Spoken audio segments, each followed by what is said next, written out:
Hey everyone, how's it going? Josh Shepard here, and on this edition of the Threat Hunters Corner, we're going to be talking about a new initial access broker that goes by the name of ToyMaker. Now, as a refresh, an initial access broker is a type of threat actor that specializes in gaining initial persistent access to the environment. They will then sell this access to the highest bidder, usually some type of ransomware as a service or corresponding affiliate. They then take hold of this persistent access and move laterally and then deploy the particular type of malware they want to deploy.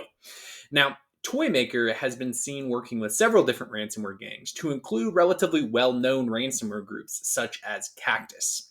Now, ToyMaker, what makes them kind of fun and interesting is a couple ways that they go about gathering credentials, right? So they are ones that they like focusing on legitimate tooling, and their credential access, specifically from an OS credential dump technique perspective, is to use the open source Magnet RAM capture tool. Now, the Magnet RAM capture tool is a legitimate digital forensics tool that you could use to dump system memory. Now, when we're talking about OS credential dumping, dumping live system memory is a great way to access your LSAS process memory in order to gather those credentials that they could then package into their initial access offering to give the buyer of their access a little bit more oomph from a lateral movement perspective or from a privilege escalation perspective. So with this Magnet RAM capture tool, once they capture that live system memory, of course, they're not going to be doing credential extraction there. So they continue to use legitimate tools. They'll use 7-zip to compress the RAM capture, and then they'll use PuTTY, specifically the PuTTY SCP client, in order to transfer that file off network. So again, this just ties into that trend of threat actors going malware free, at CrowdStrike annotated in their 2025 threat report, and using just open source, legitimate, in this case, security tooling. So, a couple things we could look at to detect this behavior or even prevent this behavior.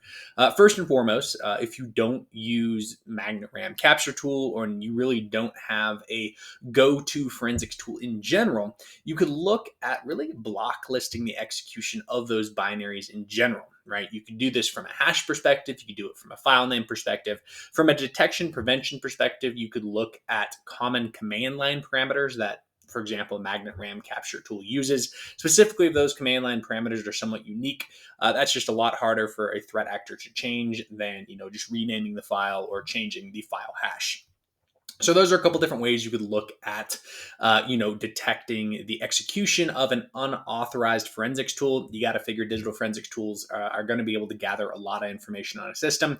So having a pretty tight rein in terms of what you allow to execute on your system versus what you don't is pretty important, both from catching evil as well as just making sure no interested junior analyst is doing things they shouldn't necessarily be doing on a system.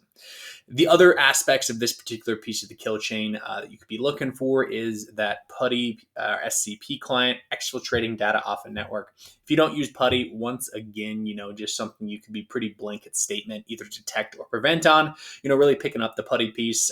And then if you do use PuTTY, but only for SSH, you could look at, cutting down the PuTTY SCP client usage, again, just from a preventive perspective. So this one, while they are using legitimate tools to try to avoid detection, the benefit of that is if you know your environment and you do not use those tools, you can get really aggressive about detecting and preventing on those tool sets, which will, be able to catch this particular or initial access broker, as well as other people that may copycat their techniques down the road. So that's what we've got from this week's Threat Hunters Corner. As always, if you do have any questions, please feel free to reach out. Otherwise, y'all stay safe out there, and we'll see you next week. Bye.